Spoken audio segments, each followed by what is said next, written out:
paper bag pinned. We didn't realize disease contagion. I mean, the theory about germs, and I'm sure we didn't know that tuberculosis was so highly contagious either. And Mother did not boil the dishes that she'd taken as meals and everything, and we didn't boil them.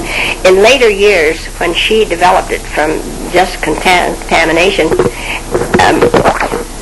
in later years, all the rest of her life, she boiled every dish she ever touched to her lips. She kept individual cups for herself, and she boiled her dishes constantly. And everything was. Well, she had a little paper sack even pinned, by her bed and dropped everything, and everything was burned and sterilized. And she was extremely careful, and none of us ever contracted it from her, but she protected us from it.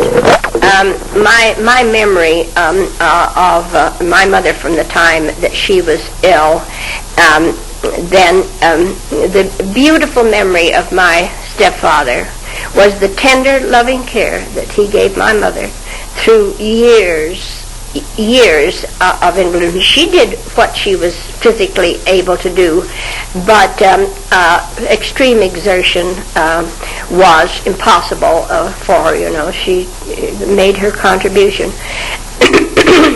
But I can remember my stepfather always coming, every little comfort, adjusting her chair, fixing footstools, carrying her in his arms from place to place, making every possible thing in the house. He was always making something easier and better for Mother and for her comfort. His tender, loving care, and we became devoted to Dr. Palmer. He was the same way. He took such tender, beautiful care of my mother because he admired her character as a woman. When Dr. Palmer was first organizing a hospital in Mesa, my mother helped campaign for funds for him, and she induced the whole family to agree to make generous contributions to the hospital, really contributions that we really couldn't afford, but we made personal sacrifices to contribute to this, and my mother worked real hard, to help Dr. Palmer's hospital. But he was so devoted to my mother. He wrote me a beautiful letter at the time of her death of his admiration, and of course our family appreciated. I also wrote him a letter because I'm sure that with his loving care and my stepfather's loving care, I'm sure we had our mother with us a good 10 years longer than she could possibly have lived under any other circumstances. My mother told me one day when we realized that she didn't have very many years to live, and she said she'd like to have her burial clothes prepared and ready so that there wasn't a last minute emergency, and so I said, Mother, let me make them. And so I personally made all her underwear and lace trimmed it and pressed it, and then I put in a little note in it that I had done it all with loving care, and was happy that I had the opportunity to do it, but that I hoped she wouldn't have to use it for another 100 years. And I put that little note in with it that she knew was in there, and she always kept this little box. And then when it came to making her dress, why, Gertrude and Lorena and we all worked together, and I had help on the dress. But we had her burial clothes all prepared for her. There was a certain little satin slipper that she wanted me to make. I made it out of wide white satin ribbon and feather stitched it together to fit her feet. This was one of her requests. Now, I had mentioned the fact that Mother had a certain sweet, was feminine style, but there was something just always kind of special, even to her, what we called camisole corset covers. And there were always little ribbons threaded through. And then when my grandmother began tatting, why, she tatted lace for everybody's petticoats and camisole. Some of those I have my grandmother's tatting, but they were my mother's clothes. My mother was only 56 years old when she died, but her life was so full, and her contribution to her family was we all felt her charm, her personality. We profited so much by, being with her and having her, that every day that she lived, she really made a contribution to our lives. Well, in those days, the privilege of an education was really something. I mean, if somebody had a chance to go to school, why, the whole family would sacrifice for it. And I was the one in our family who went on and graduated and teaching and was I taught for 5 years, but my mother was so very, very proud of me, because my sister, as smart as she was, as I say, she was more social. And after we had this cow ranch up in the mountains, why, she was very gay, dancing with the cowboys and constantly singing with them. And some of these cowboys had really beautiful voices, and so my sister was very much in demand socially among the cowboys. And eventually, when she was only 18 years old, she married one of the cowboys, and I'll never forget the whole family heartache when this happened, because she was engaged to a very splendid young man. In fact, she was wearing his ring at the time. She was a young man in Mesa from a very fine family. There were people who, in those days, insurance was quite a business. It was a new idea, and they were insurance. They were a very fine family, and she was wearing his ring at the time that she suddenly decided to marry this cowboy. And she devoted herself. She made him a good wife, but she had a hard life, and she wasn't equipped for it, really. It was very, very difficult for her. She was the last girl in the world that should ever marry a cowboy. She should have married a millionaire. Well, honey, this boy that she was engaged to was in the finest families down there, and they had one of the nicest homes in there. And how did your father ever leave a person like your mother? Honey, my sister was like my father. He was for the gay life. It was fine. He didn't leave her. She left him. But he, for a living, instead of farming and working like the rest of his family. I haven't transcribed it yet. You better talk about your father a little bit. You talk about him. Now it is. My father he was a good man. Nobody ever criticized him for anything in the world except his interest, as he developed an interest. Instead of working, with the farm and even raising, he suddenly took a great interest in horses, and then gradually he began to train the horses for racing. So he wanted to make living in an easy way. He had a brother who was he was small. He was, well, not exactly a dwarf, but he was short and slight and didn't grow to be very big. And he used him as a jockey, and they began training race horses. And from that time on, that's practically all that my father did, was to raise and train race horses, which took him away from home constantly. He'd have to travel from place to place with these race horses, and he trained Commodore to be his jockey. And of course, with the race racehorsing business, then there was always this gambling on the side, and so in between races, then he would gamble with the money that he had made on the races, and so we never knew. When my mother worked at whatever she could. She took in sewing. He didn't support you much. He didn't support us. He hardly supported us at all.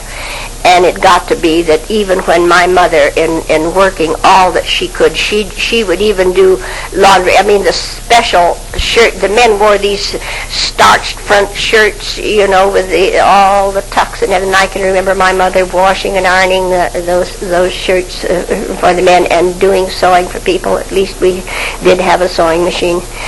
And sewing machines were hard to come by in those early days too. But I know one of our deep grievances was when our house burned down and our sewing machine burned.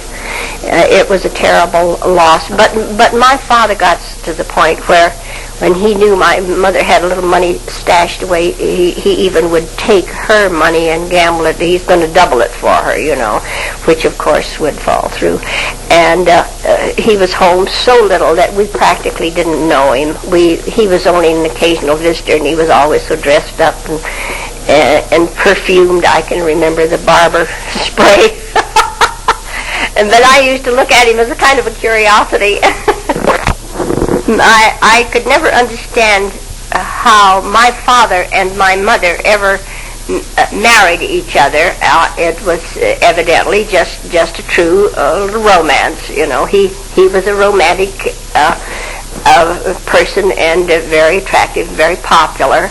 And my mother was very feminine and nice looking, and she wasn't a beauty by any manner of means, but she always had a certain little flair about her, a little a sweet way, and such a feminine little person. But from nature, one was ambitious and sturdy and practical and a worker, and the other was he was really a socialite. A player. Well, not exactly a playboy, because he did work, but when you work at horse racing and things like this, it's on the light side, It's not following the plow and all, as far as that goes. But they were two such absolutely contrasted people. You can see how their lives would simply grow diabolically apart. Well, a few years later, when we were living on the Shuley Ranch, and my mother had gotten us a beautiful new father, a stepfather that we loved and adored all our lives.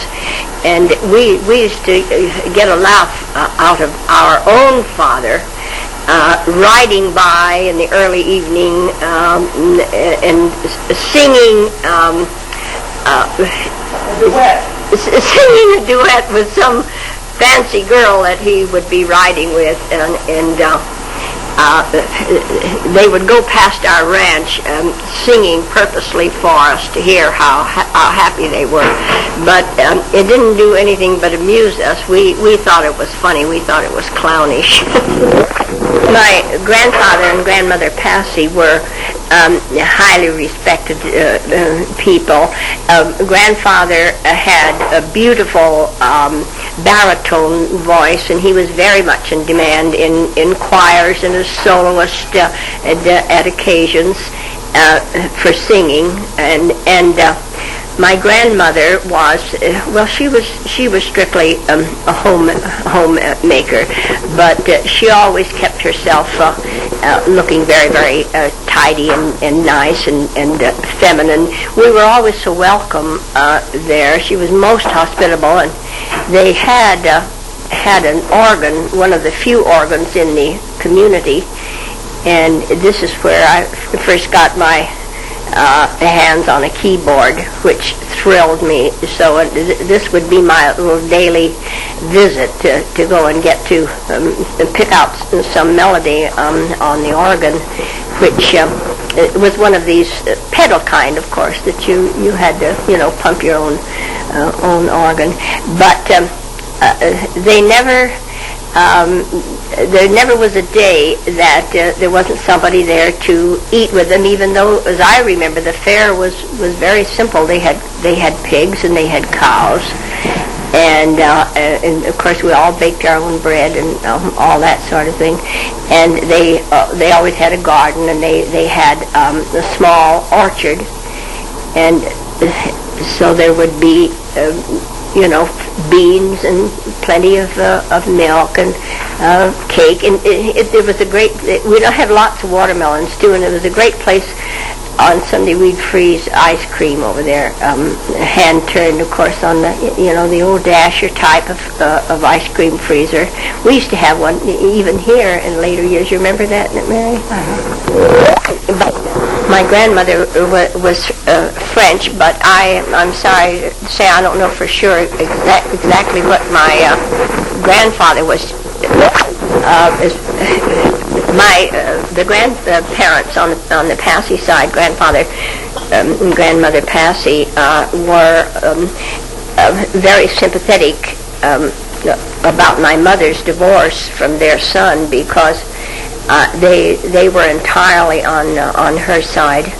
He really didn't support us. That was the whole thing, and they were after him constantly. But of course, his intentions were always the best. But he wasn't the type to work at anything but horse racing, as he, well, in fact, he never really did any other kind of work. Although I can remember him serving as a cook in a restaurant in between races. I don't know just exactly what that connection was, but he did work a little bit odd jobs, I think, but mostly his heart was on horse racing. But the Passy family were most understanding and kind and sympathetic, and we were always very friendly, and we were neighbors as long as we lived on the vineyard place. After we moved to Chandler and I went away to school, we sort of grew apart, the families, and so we've only seen each other occasionally. But this last year I had an occasion to go to a Passy family reunion, which was a very nice occasion, and Kathleen, my brother Bill's wife, and Betty Jo Demira, my daughter, went with me, and we had a most enjoyable time. It was held in Mesa, and there were several hundred Passys there who all got acquainted with each other, and they were very, very admirable people. We enjoyed them very much. It's not very informative to say we had a good time at I was 13 years old when I went to Tempe, it's normal school, to take teacher's training. And the first year that I went, I lived with friends, the Mullen family, who lived across the street from Senator Carl Hayden. He was not senator then, but his family lives in Tempe. And there were three of us girls lived in the went to school from the Mullen house, and one of them was Lilius Goodfellow, who came from the Natural Bridge Goodfellow family, who owned the Natural Bridge. And the three of us went to Tempe to school. We had bicycles to ride. We had a couple of miles to ride. Indeed, that was my first year. The second year, I lived in the dormitory, and all the other 4 years, I lived in the dormitory. And I happened to be assigned a roommate, a young little Italian girl who came from Congress Junction. Evidently her people had worked in the mines, and she had a sister who belonged to the Sisters Order, whoever runs the St. Joseph's Hospital. What? Her name? I'll have to think of her name. I don't want to know her sister's name. I want to know. Now tell us. It was Dorothy Tamburino was her name, and Dorothy and I became steadfast friends. She was a very devoted type of person, and I roomed with her all the rest of the 4 years until our graduation together. And then she finally, even though she was a qualified school teacher, she did not enjoy teaching, and she eventually went into the hospital, took nurse's training, and became a trained nurse. And she had a very bad accident in the hospital. Someone left the door open to the elevator, and she stepped into the elevator shaft, and was broken with a broken hip. I invited her to Flagstaff to spend the summer recuperating with me, and she never left our home. After that, she fell in love with the children, and she just became practically a second mother in the house.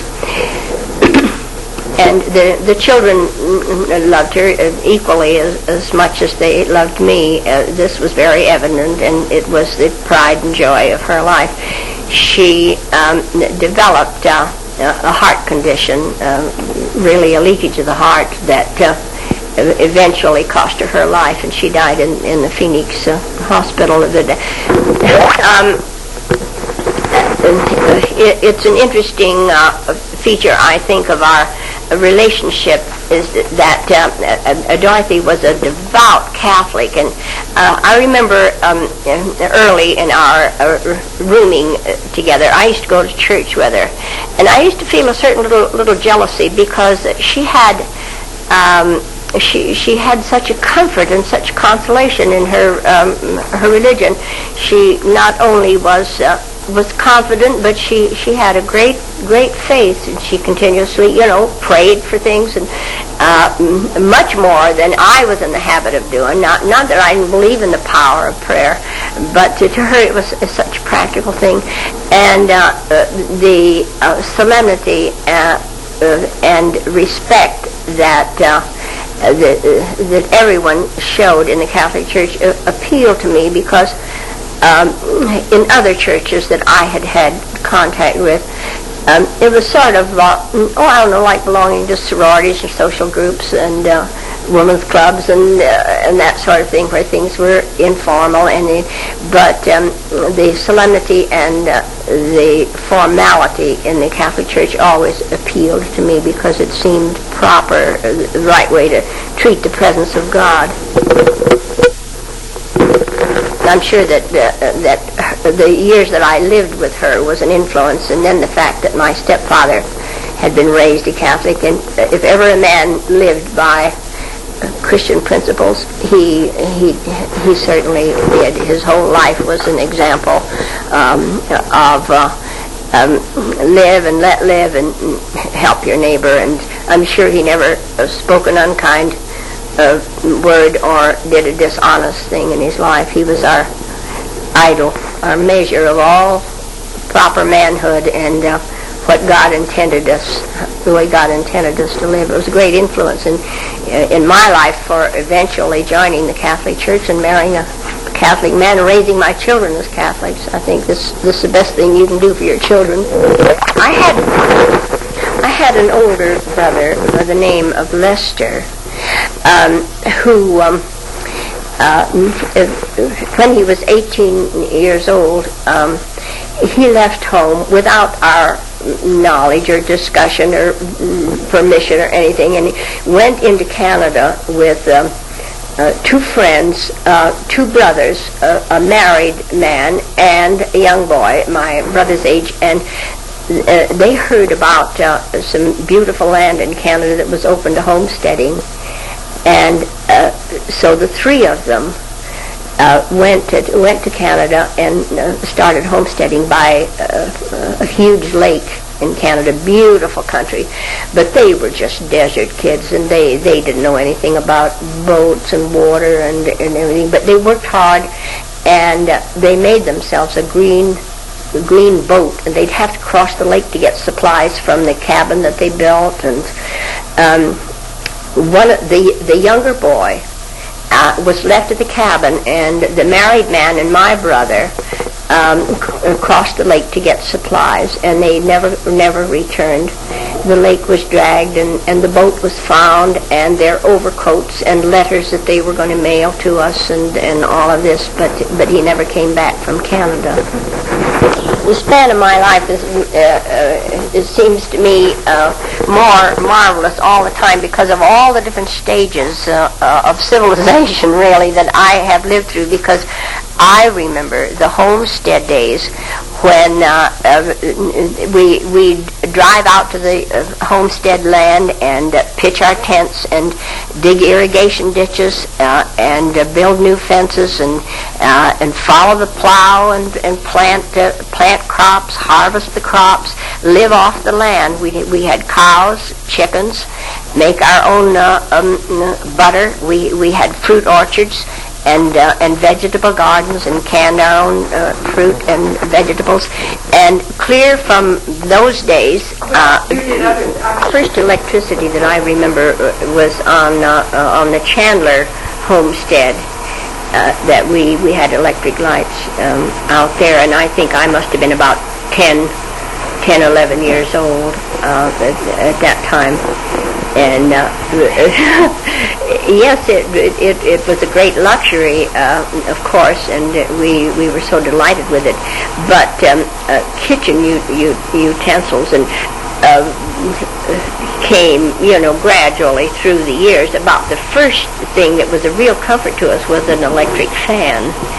And we could have, yes, we had these ceiling kind, with these big arms like windmill arms, and not only that, right away in our hot climate, with the fan, we could put in little coolers in the windows that had water dripping down through burlap, and the fan blowing it, for a cooler in our house. All these luxuries came on rapidly until today. It is amazing, from ice makers in our refrigerators to every push-button device that we are dependent on to sweep our floors and wash our clothes and dry our clothes, and all of the beautiful luxuries of television that we have. I think